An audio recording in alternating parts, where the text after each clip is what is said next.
So, good morning, good evening, and good night from everyone across the globe that's joining us for this edition of the In Conversation series from the EIOC.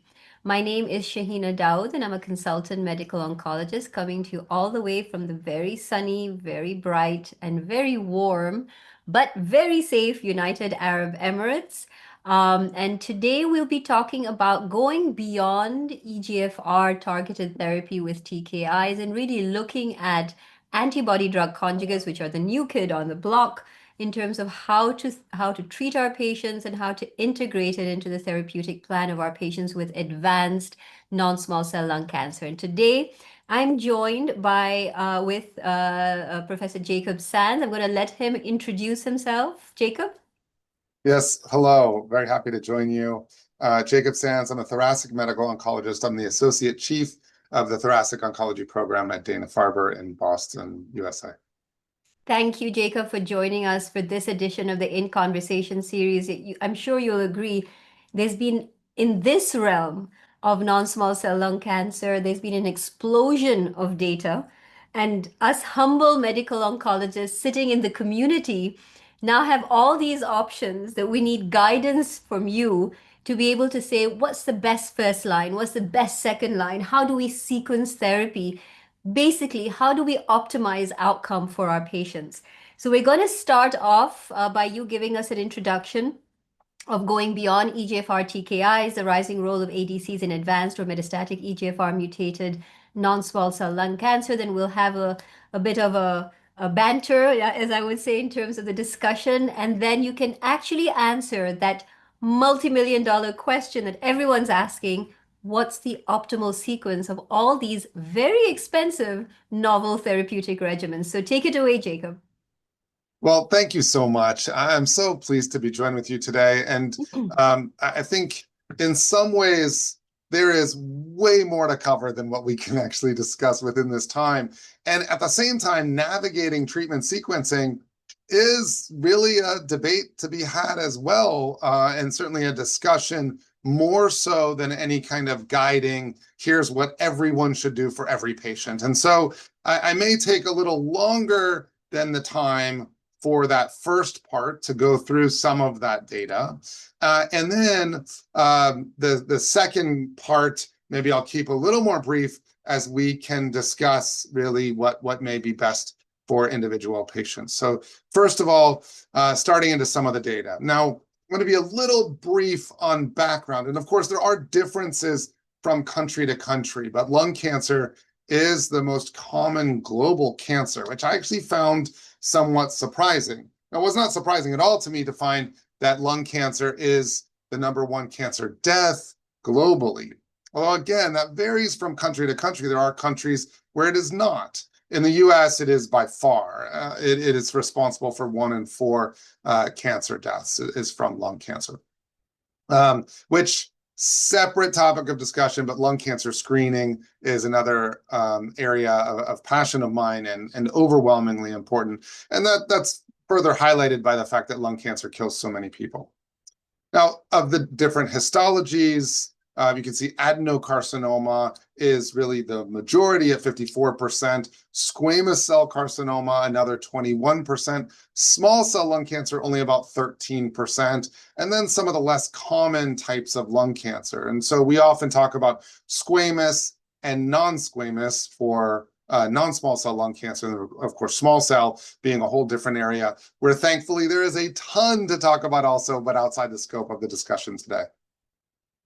Now, within typically non-squamous, although increasingly even squamous, and even small cell without a smoking history is looking for actionable genomic alterations. And we've seen a number of data sets highlighting that this is really being done only for a subset of patients. This should be done for everybody that has a non-squamous, non-small cell lung cancer, especially in the metastatic setting, but increasingly even in the perioperative setting. And here are some of them here. This is not all of them. We do have others where we do have targeted therapy for as well, but these are some of the initial ones.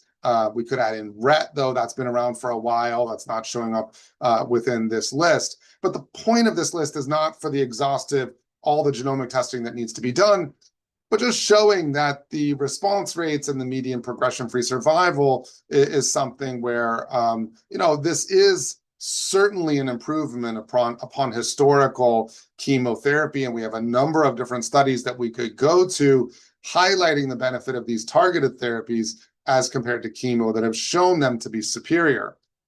Now, one actually to highlight that's very recent is in the ALK setting with lorlatinib. We've now seen the 7 years time point still not meeting median progression-free survival. And so from the clinical trials, that is now an outlier that's an update to this prior chart that was developed from prior data. So highlighting, these are all areas of advances to celebrate, yet also still an area of need. Now, in the EGFR space is where we're really going to focus, and we've seen sensitizing EGFR and then the exon 20 insertion. We could also talk about atypicals, although some of those you see within the sensitizing EGFR mutation cohorts. And increasingly, for years now, we've had osimertinib really being a first-line standard of care. There is recent data now with FLAURA2, the combination of platinum doublet plus osimertinib outperformed osimertinib alone. We also saw amivantamab lazertinib outperform osimertinib alone. The toxicity profile of that regimen is substantially more, and we'll get into this maybe a little bit in the discussion, although we're kind of focusing beyond the first line. So now in the updated regimens for first line, I'd say combination chemo, OSI, or Ami-Laz, but osimertinib alone is still a drug that can work for many years, and there are some individuals that still is a really important treatment option. And so this first line has become very much an area for discussion. Now, up to this point, really many patients had been on osimertinib alone, and so when we're looking at second line, that is often patients that have just been on that targeted therapy. And then we had the COMPEL trial, which I'll highlight, which is the chemotherapy plus minus continuing osimertinib. And then third line, docetaxel has been the standard of care up to this point that now we'll discuss an update in that setting.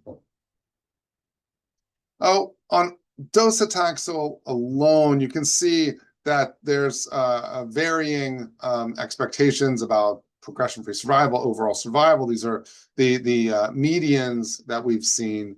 And unfortunately, docetaxel is a drug that's been somewhat toxic, has a fairly limited median progression-free and overall survival, looking in that third line column, as well as low response rates. But that being said, it has been an important treatment consideration at that time point. It has been the standard of care, and although we could call it a low bar, it's one that has been historically difficult to overcome. And so as we compare to docetaxel, I think highlighting these numbers aren't fantastic. These are numbers we want to improve upon. We do have some improvement to discuss on docetaxel and the toxicity profiles to compare as well. Now, in the second line setting, now after osimertinib alone, we also have to acknowledge the positive trial here of MARIPOSA-2, and the Ami-Laz chemo is really too toxic. So we're really just comparing the Ami chemo to the chemotherapy as second line therapy after prior targeted therapy.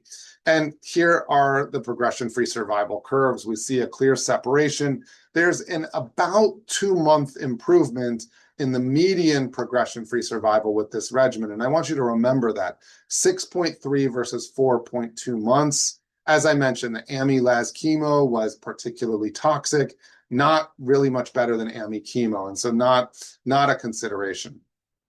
When we look at the toxicity profile, this is substantial. So 72% grade 3 or higher AEs, interruption of any agent 65%, reductions 41%, discontinuation of any agent 18% as compared to just 4% with the chemotherapy. And importantly, 11% discontinuation of all agents due to AEs as compared to just the 4% from the chemotherapy. Now, we have to acknowledge that this was done without all the prophylaxis, and it's outside the scope of what we're discussing within this talk. But amivantamab now has two different trials, the Skipper and Cocoon studies that showed important prophylaxis, and there's a lot that goes into trying to reduce toxicities, and they do reduce toxicities, some of them, as well as subcutaneous amivantamab, which essentially makes the infusion reactions no longer a concern. But you still have some issues, and I'm going to highlight those here. Now, certainly in these cytopenias we see, but I'd actually prefer to highlight the amivantamab toxicities that I find to be more of an issue, and namely that's rash in particular. And recently, this hypoalbuminemia, I've had a couple patients that have needed to be hospitalized because of severe edema in their legs from the hypoalbuminemia, and that's something that can take months to improve. And so I think someone who early on has a rash, then that's something where I'd really strongly encourage holding dose or reducing dose or both. The half-life of AMI can be a long time.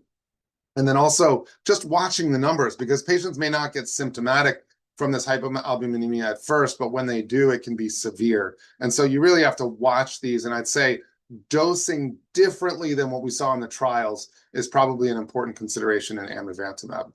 Now, the reason I said to make sure you're remembering that Mariposa 2 is that this is the COMPEL trial, and we're going to compare these. Now, for lack of a better term, I find the COMPEL data compelling. And this is only 98 patients. It's not a lot. Hazard ratio on progression-free survival, pretty similar to Mariposa 2, though. And the median progression-free survival difference, instead of being 2 months, is 4 months, with the control arm being about the same. So this is post-osimertinib, OSI, and then adding in the chemotherapy and continuing osimertinib, as opposed to just chemotherapy in the control arm, which is the same control arm that we saw from Mariposa 2. So I know we're not supposed to do cross-trial comparisons, but whenever we see a patient and we're trying to decide what's best for that patient, it's a cross-trial comparison. But not only that, it's about an individual patient. So I think these are important data points, and there are individuals where in the second-line setting, I'm giving OSI plus chemo rather than considering the AMI chemo, given that I think we have data to justify that. Overall survival difference here. Now, this was not really sufficiently enrolled to have the power to demonstrate a clear survival difference, but hazard ratio of 0.71, wide confidence interval. Mariposa 2, we still don't have mature overall survival either. And so I think do what you will with those, we can discuss later. As far as docetaxel, I think everyone probably has a lot of experience with this. And so for time, maybe I'll skip past just highlighting the toxicity profile of docetaxel. When looking at third-line treatment, so after prior progression on an EGFR TKI, as well as prior platinum-based chemotherapy, when looking at real-world data in the third-line setting, we see a fairly steep drop-off. And then, there is a bit of a tail to that curve, highlighting that there are individuals that do have longer-term disease control, longer-term a better prognosis, but by and large, it's a fairly steep drop-off. So in the treatment options, there are a few different strategies that one can go about. And I have another slide on this that when we get to more of a discussion about how to sequence these regimens. But these are essentially the considerations: osimertinib alone, OSI chemo, or AMI-LAZ as first line. What you use in the first line will have second line implications. In the third line, historically, we've been talking about docetaxel as a standard of care. Of course, we do now have another consideration to discuss. And so with that, I'm going to kind of transition now into more TROP2 directed therapy. So TROP2 is a very common receptor, particularly on adenocarcinomas. It's really across multiple sites. In the lung, though, adenocarcinoma lung, TROP2 expression is very, very common. And even in squamous cell carcinoma, we see TROP2 expression. This is also on other adenocarcinomas, though, and datopotamab deruxtecan is a TROP2-directed antibody-drug conjugate that we'll discuss in the lung. It's approved in breast cancer as well, but essentially a drug targeting TROP2. Now, antibody-drug conjugates, essentially there are three components. There's the antibody, in this case, the TROP2 antibody, and then there's a linker that is holding a payload. And in this case, the payload is a chemotherapy. It's deruxtecan. This is a very potent topoisomerase inhibitor payload. And that linker is really, I think, some of the finesse of the antibody-drug conjugate is essentially how to hold that payload until it's at the site of the disease to then release the payload at that site, not releasing it earlier, and of course not holding on to it too long either. So the antibody binds to the cell surface, pulls the drug into the cancer cell, or I mean, if TROP2 is effectively binding the antigen on the cancer cell, then that's where it gets pulled in, and then releasing the payload inside the cell.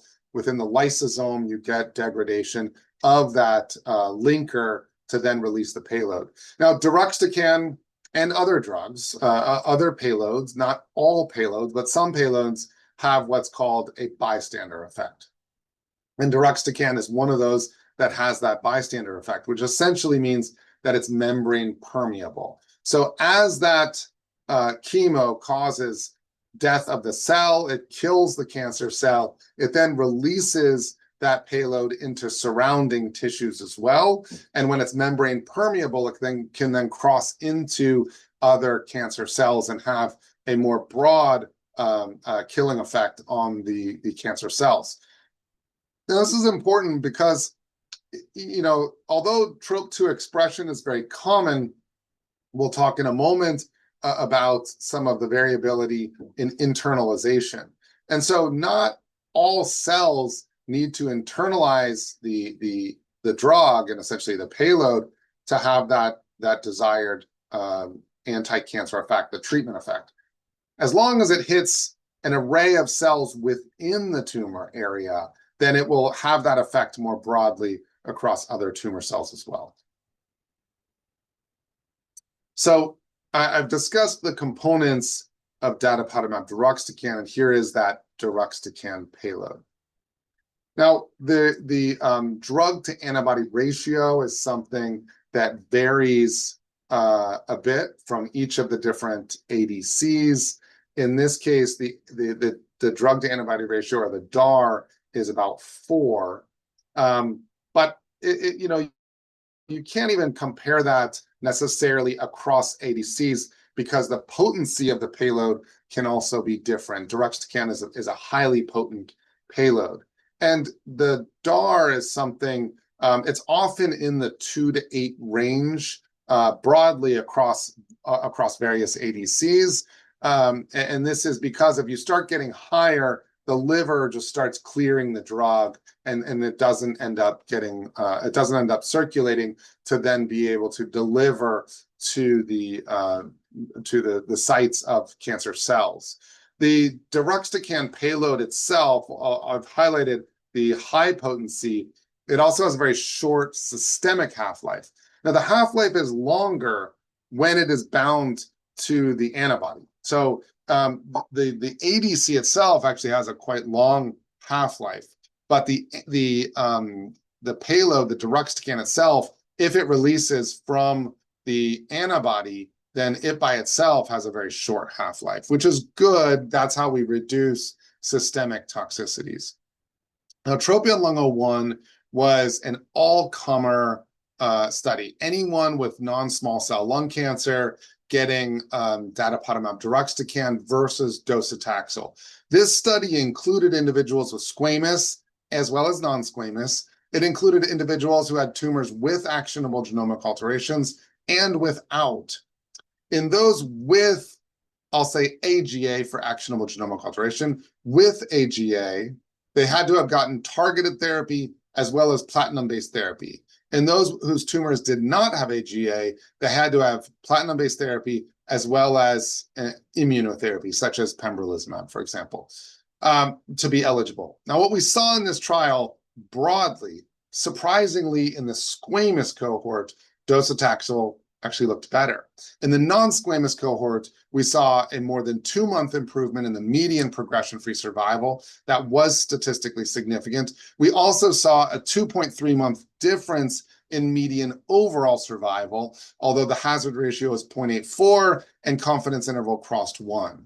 Now, I still think this is compelling relative to docetaxel, but if you look at the bottom of this slide, AGA present and absent, it was in the AGA present cohort where we see a pretty broad difference. Now, 17% of patients who went into this trial had tumors with AGA, so it was a lower number of patients, which is why the confidence interval is so broad.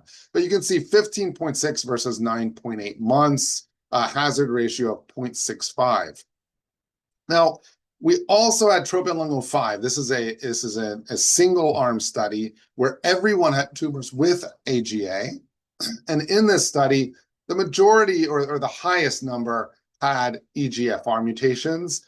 ALK rearrangement was second. And you can see that if we look at disease control rate, if we look at the median overall survival, median progression-free survival, these numbers really look even better with EGFR than in ALK.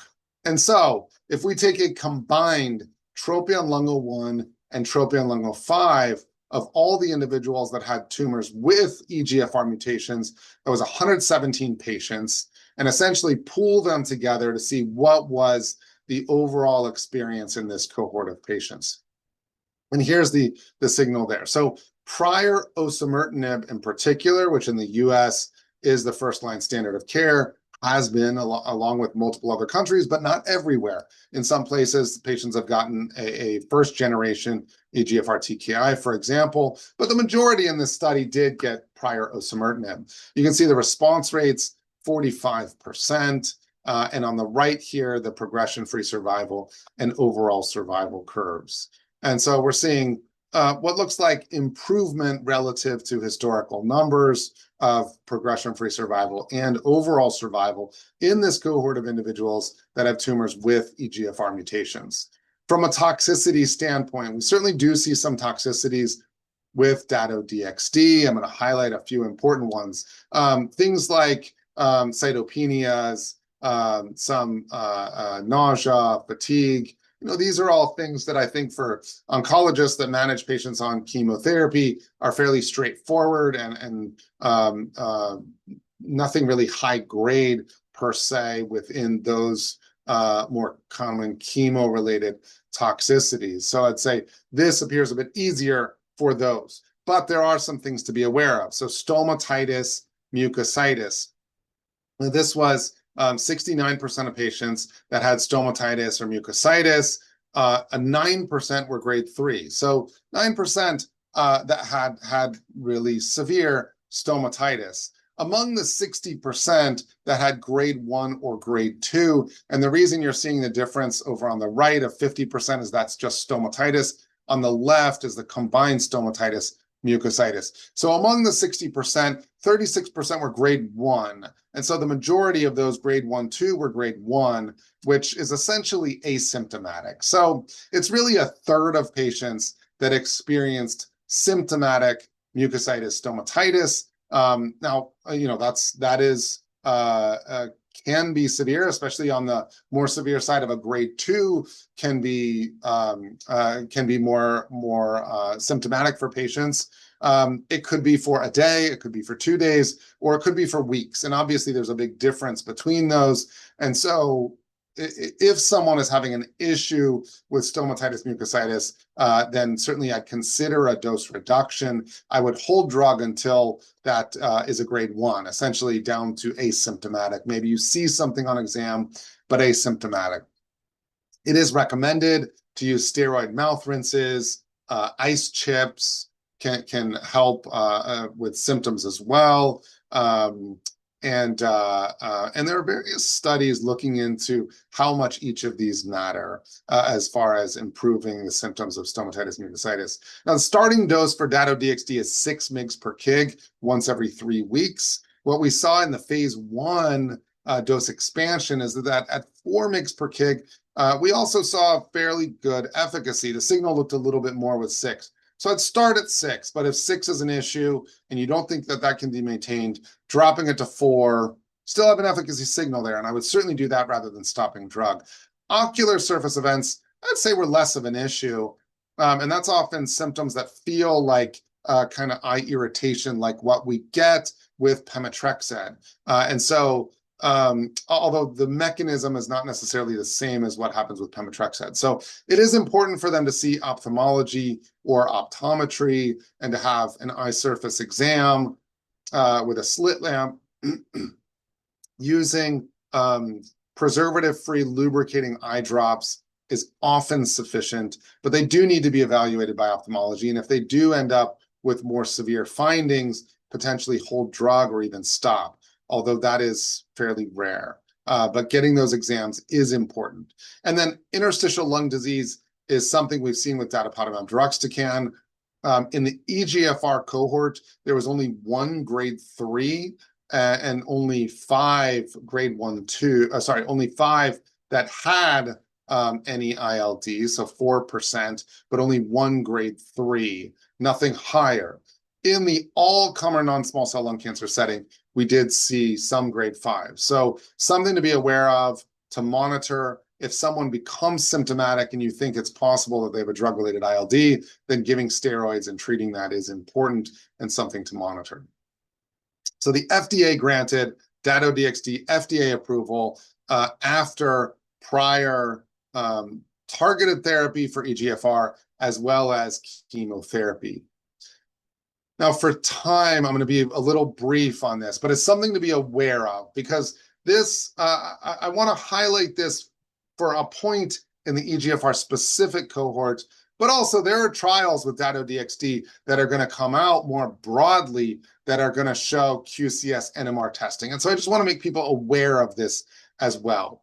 This is a biomarker that was developed. It's from the TROPION-Lung01 study. That was the randomized all-comer, non-squamous, squamous versus docetaxel. And in that, looking at, they developed this biomarker in the non-squamous, non-actionable genomic alteration cohort, and looking at the TROP2 expression on the cell surface relative to inside the cell. And what I'll highlight here is that a positive biomarker is that when more than 75% of the cells have a ratio that's less than 0.56. So essentially, the more in the cytoplasm, the more likely that is to be positive. Now, I'm highlighting that because that was a surprising thing to me. And I think, although TROP2 expression is very common on the cell surface, to me, what this says is that although it's present on the cell surface, it does not mean that every cell reliably internalizes that receptor when bound. And when we see higher cytoplasm expression, then there's more reliable internalization of that drug when it binds to that surface receptor. And with this, in the TROPION-Lung01 study, this is not the figure here, but in the TROPION-Lung01 study, what we saw is docetaxel, biomarker positive or negative, the curves entirely overlap, so it is not prognostic. In the non-AGA population with Dato-DXd, we see the curves separate. Now, this is specifically the EGFR cohort, and you see that the TROP2 NMR biomarker positive and negative curves overlap. So this biomarker does not work in the EGFR cohort. But what I would say is that it's not needed. What we see from EGFR looks like that when the EGFR mutation is present, that TROP2 receptor is more reliably internalized. And so this biomarker that I think probably correlates to likelihood of internalization is not helpful in the EGFR subset because the EGFR mutation itself is a biomarker for reliable internalization. And that may be why we're seeing it work so much better in the EGFR cohort. We also see that the payload itself seems to likely have less resistance within the EGFR cohort. For time, rather than explaining each of these, I'm just going to say that there is an efflux pump of pumping out the payload, and what we see is markers for less of that in the EGFR subset. All right, so I have kind of raced through that, because that's really the bulk of the content, and I'll pause there for discussion, and then there's not as much content to go through, so the next one will be a little bit shorter, but hopefully that gives us good background. Oh, you're muted. I was essentially talking to myself, but thank you. Awesome overview, really an explosion of data. I wanted to actually go back to the TROPION-Lung01 trial. My first question is, that trial took all comers, if I'm not mistaken. Yes. It was irrespective of the presence of a genomic alteration. And when you looked at the cohort overall, putting aside the squamous cell carcinoma patients, which I will come to later on, in your non-squamous, there was a benefit, and that benefit seemed to be in all subgroups of patients, irrespective of the presence or absence of genomic alterations. Yet, we have FDA approval for that specific cohort. Now, my question to you is, would you use it outside the realms of EGFR mutation-positive disease? Because we do have patients with other genomic alterations and those with non-genomic alterations. So what are your thoughts on the use of Dato-DXd in that subgroup of patients?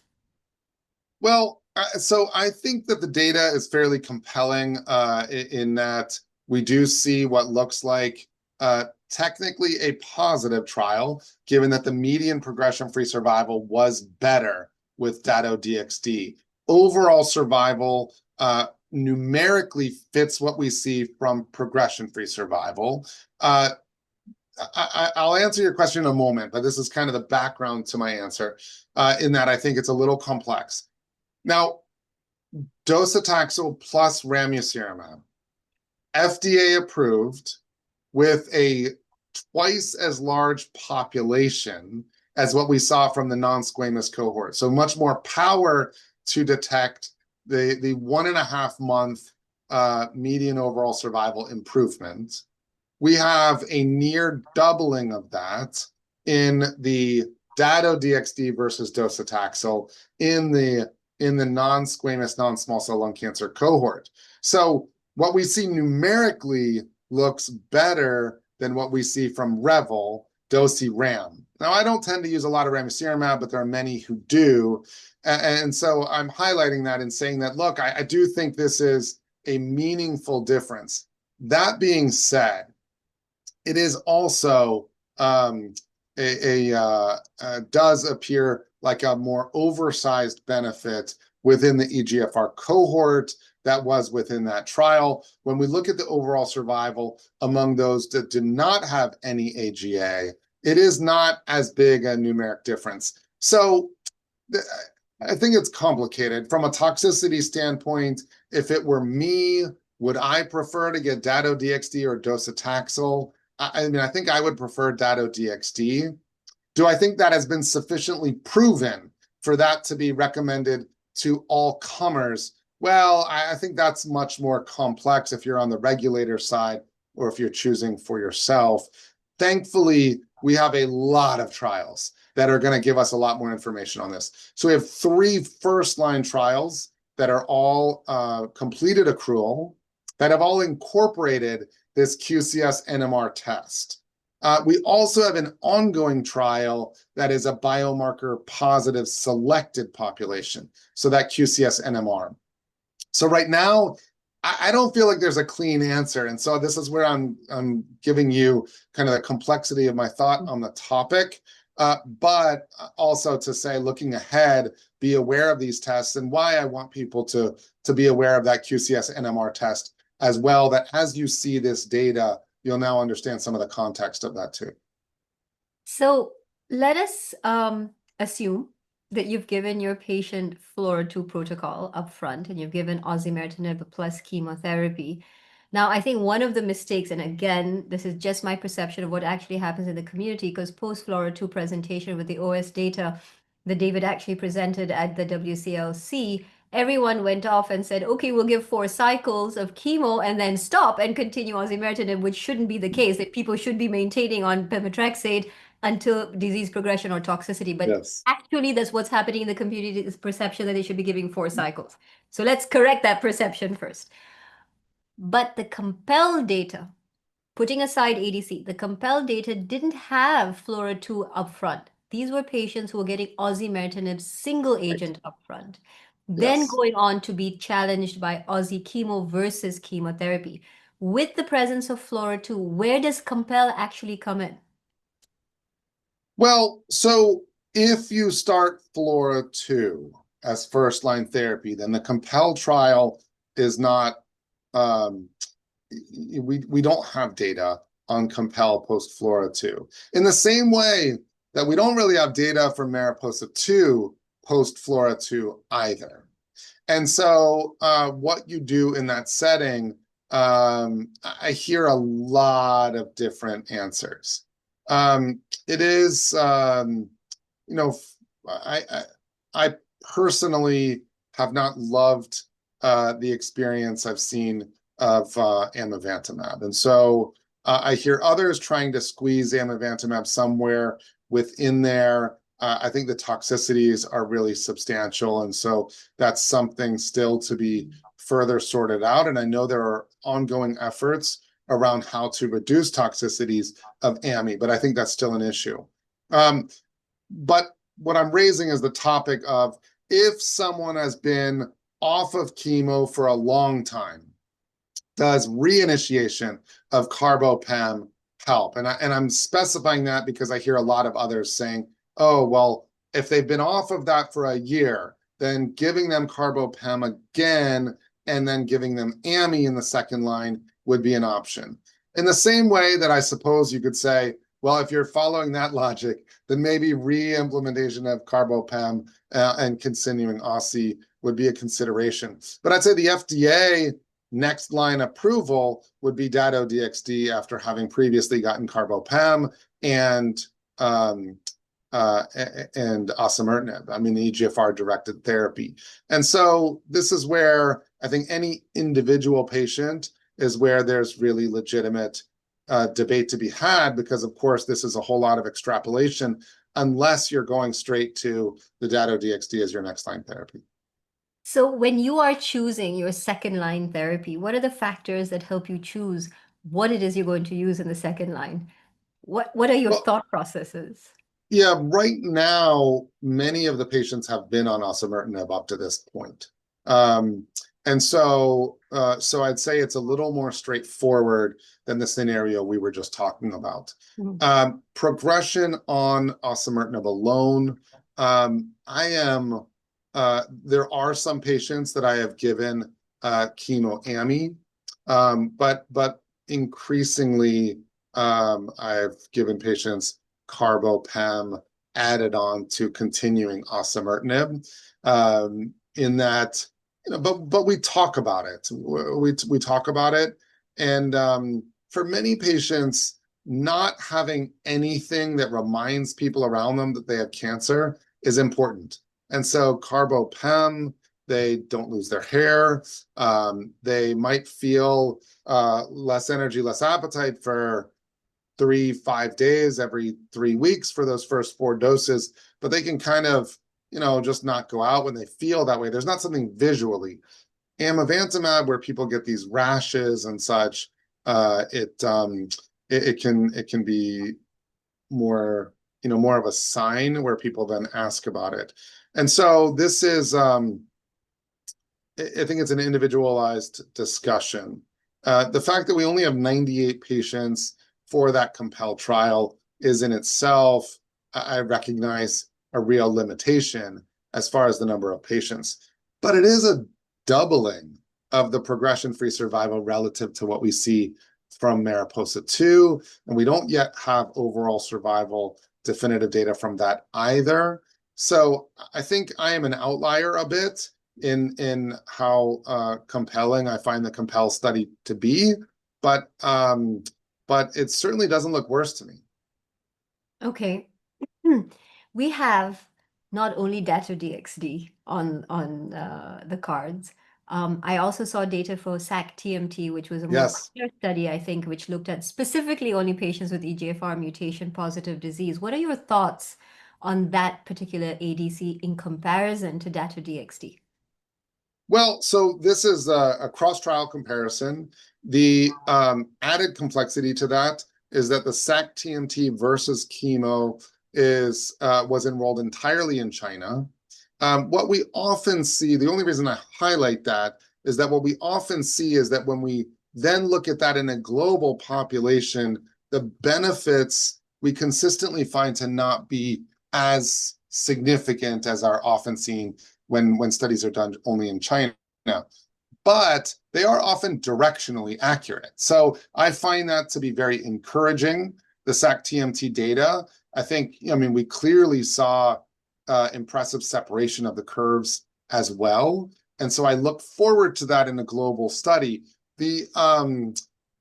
For me in the US, this is probably not going to get FDA approval until these global trials are done, or certainly at least with a substantial US population that would then guide the US FDA in making a determination on it.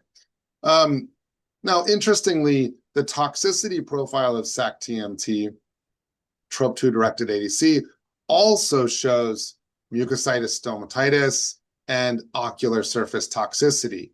And so that looks to be a TROP2 toxicity, where that is actually the drug working effectively on target, but it's just the TROP2 expression within those surfaces that's likely leading to the toxicity. That's a little different than what we see from sacituzumab govitecan, a TROP2-directed ADC that's not really having those TROP2 toxicities, and also has diarrhea, which is more the payload toxicity.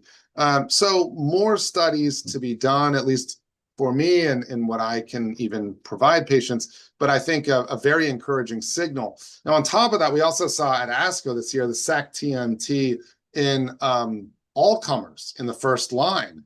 And that also looked very interesting and appeared very encouraging data. And so now, will that be directionally accurate for the Dato-DXd trials as well, where we're still waiting on first-line data? Again, that SAC-TMT data in the all-comers in the first line of non-small cell lung cancer was a study that fully enrolled in China.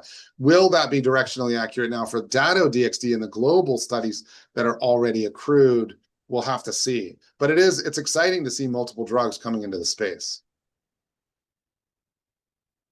I have a question over here in terms of sequencing. I know you're going to give us a quick talk on sequencing, but it's like a burning question for me.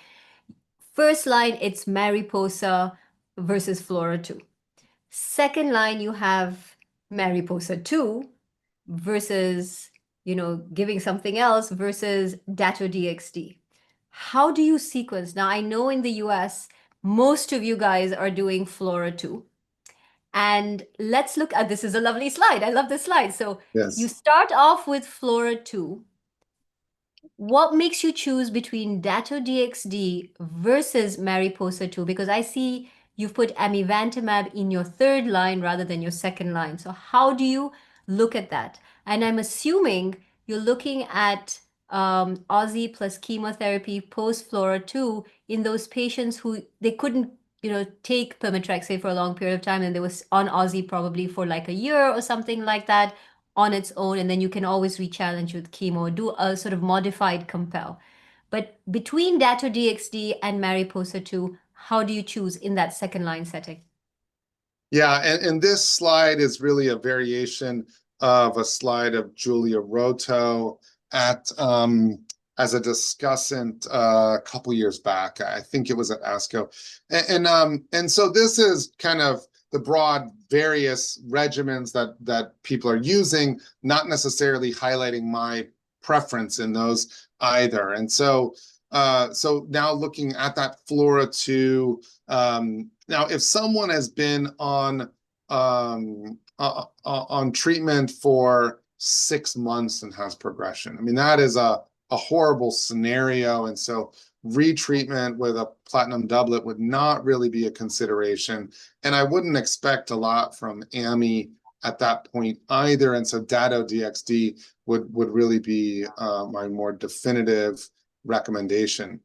Someone who went on Aussie chemo and came off the maintenance pemetrexed, as you highlighted earlier. This is part of the regimen is really maintenance pemetrexed.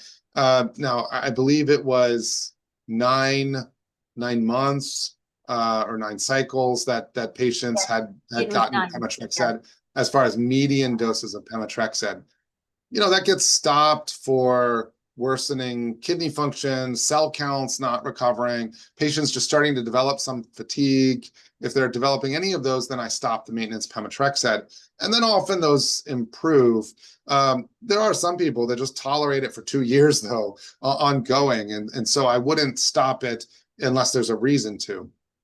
But if they've stopped it and now they're still really active and they're doing stuff and it's been 2 years since they stopped the pemetrexed, well, then going on to something like Mariposa 2, I know many talk about, and I think that's a real consideration if it's truly been so long. Or if you were to add back in the platinum pemetrexed and continue Aussie, that is, I'd say although we're extrapolating in both of these cases, there's even less data for it, just given that the Compel data is already such limited numbers. But I don't think that is an entirely wrong consideration either.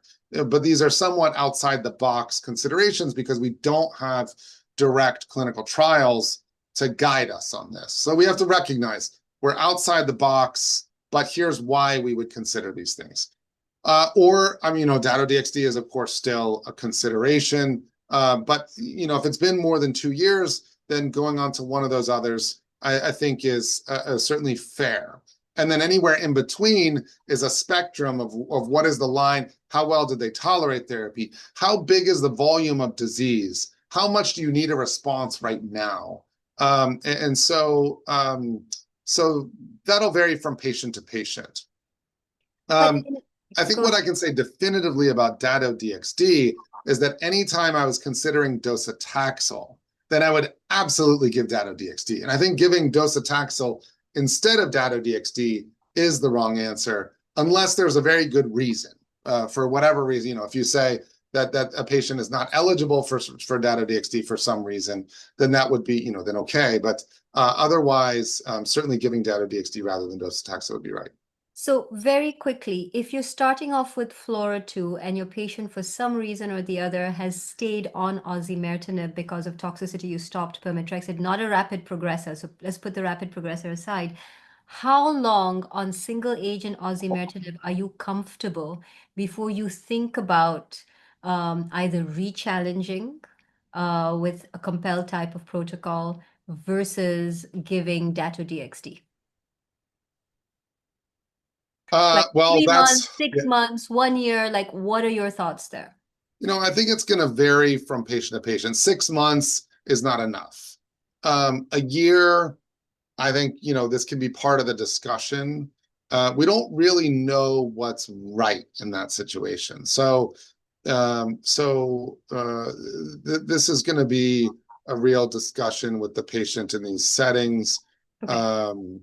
And, you know, if I'm giving something other than Dato-DXd, it's still in the hopes of making sure I'm getting them that drug as a next line as well. I mean, the whole challenge is we want to string along as many effective therapies as we can to get as long a duration of quality of life.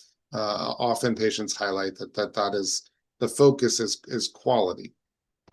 And then I see in your first line, in patients who are on first line FLAURA, who are getting only osimertinib, and like you rightly pointed out, a lot of our patients are still on osimertinib, and that's where we're at before we start to use combination.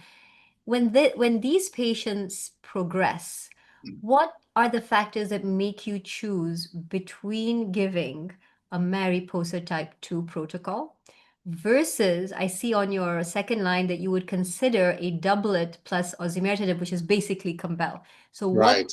helps you choose between Compel versus Mariposa 2? So I just want to highlight, because I keep meaning to say it, but to highlight also the resistance matched therapies. Of course, not to, I mean, we're kind of sidestepping the whole discussion about making sure you're looking for other Of genomic course, alterations of course. and matched therapies. So just, for everyone to Yes, recognize we're not talking about it, but it is overwhelmingly important, and we're kind of 100%. assuming anyone without any of these other. Exactly. Yes. Yeah. So, it's patient specific. But increasingly I've been using more of the platinum doublet plus osimertinib. Now, if over time the overall survival benefit that we see from AMI chemo, from Mariposa 2, if that overall survival data ends up being really shockingly good, then it may shift the way I'm discussing things now. But as of this point, we don't yet have overall survival benefit demonstrated. I'd say it's trending in a reassuring way, but the progression-free survival benefit from what we see from what is a large study, that the median PFS difference is about 2 months compared to just a platinum doublet alone.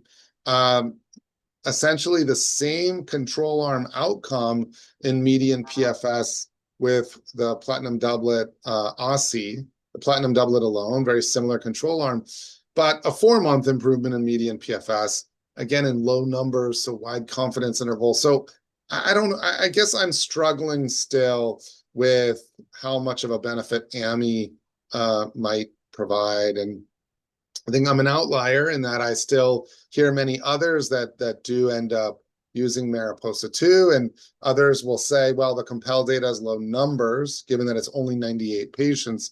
But I think for many of my patients, that ends up being a better option for them. But recognizing that there are broad differences in how different oncologists are discussing these options with their patients based upon their experiences. But one of the things that, comes up in the community is that, and like you rightly pointed out, although we test all our patients post-progression on osimertinib and we look for those resistant mechanisms for which we have targeted therapies, we do also have a lot of patients where they have resistant mechanisms that don't have targeted therapies. So in those patients, would a Mariposa type 2 protocol not be better than a Compel type protocol? Is one of the questions that keeps coming, because we know that amivantamab has a more broader mechanism of action. So that molecular profiling platform should be able to guide you in terms of what to choose. At least that's the thinking that's there right now. Yeah, I think, well, the outlier in this maybe is MET amplification. And in that setting is something like AMI-LAZ makes sense. We do have the Chrysalis 3 study, which was the combination. I do not tend to use AMI-LAZ as next line therapy. I'd say it's not something I tend to really consider much in the first line either, outside of maybe outlier scenarios. But that would be a setting where I think you could justify saying, okay, well, the MET effect, and maybe that's where we get some real benefit. But recognize with AMI-LAZ, you also need to be on DVT prophylaxis.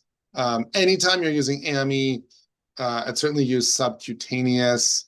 And what we saw from Paloma 3, particularly with that combination, is not only was there not the infusion reactions, but it looks like the efficacy signal might actually be a little better even with AMI sub-Q but that would be maybe some outlier scenario. Otherwise, there's not really one where I would say, the AMI is an important consideration in that setting.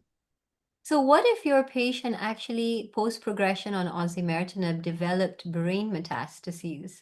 What would your preferred second line option be? Either FLAURA2 or FLAURA, what would be your second line option if your patient had brain mets? And not at Well, baseline, but at the time of progression. yeah.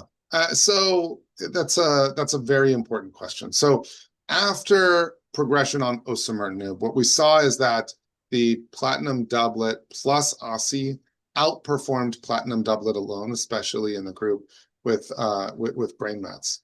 We That was in also the first line setting. That was in the first line setting, right? yeah, if you're using OSI first line, but Yes. Second and line. then AMI plus platinum doublet also outperforms platinum doublet alone.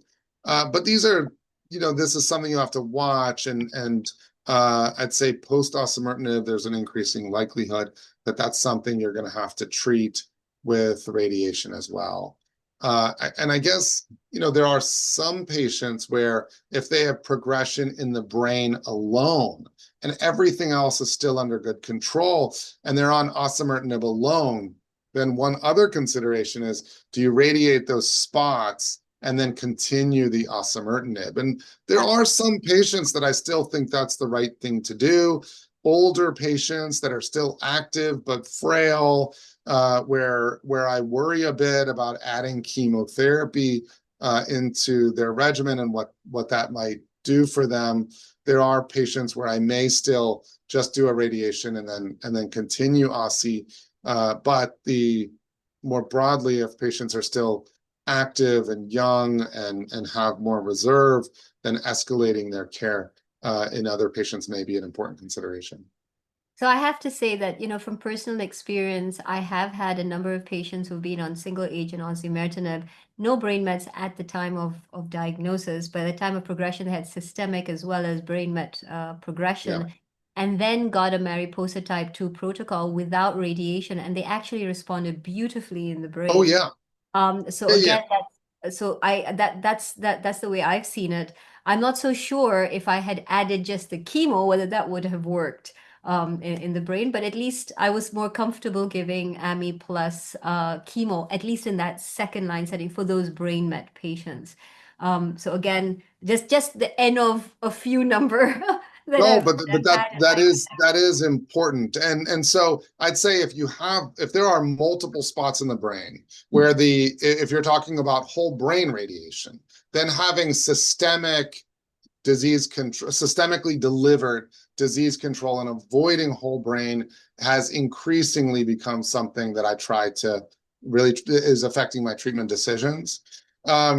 If it's a few different spots and they're small and you're not going to that you've got time for monitoring, then that also changes consideration.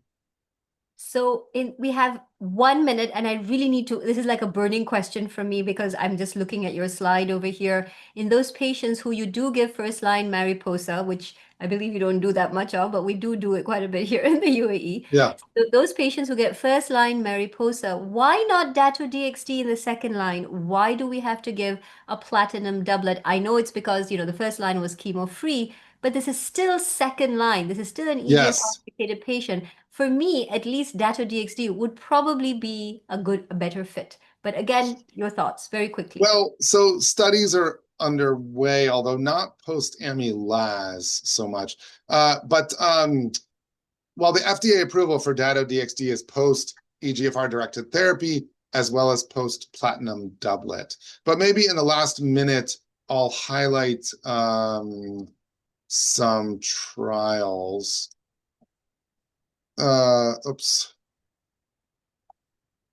Where was it?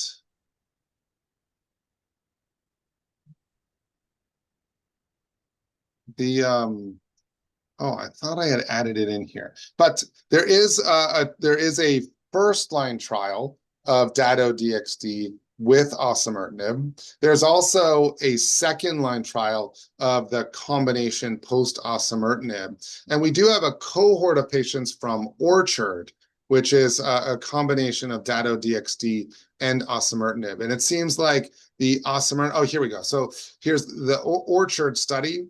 Now, what it looks like is that treatment with the EGFR-directed therapy may also increase TROP2 expression.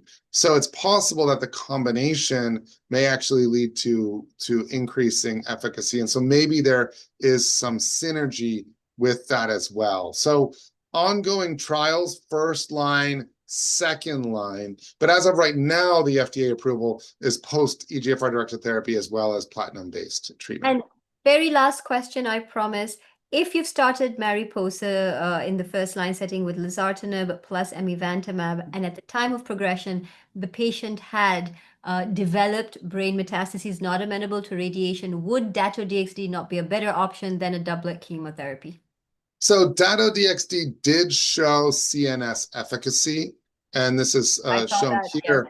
So from TROPION-Lung01, looking at relative to docetaxel, with docetaxel, we saw no intracranial responses. With Dato-DXd in individuals that did not have prior treatment for their brain mets or had progression after prior treatment, we did see intracranial responses. And so Dato-DXd, surprisingly, across multiple studies now, we are seeing antibody-drug conjugates with intracranial efficacy, and we are seeing that from Dato-DXd as well. So yes, that would be a potential outlier scenario where you'd say, well, given the situation, we're skipping ahead on a treatment because we don't have a way of treating the brain, and this is our effort at doing so.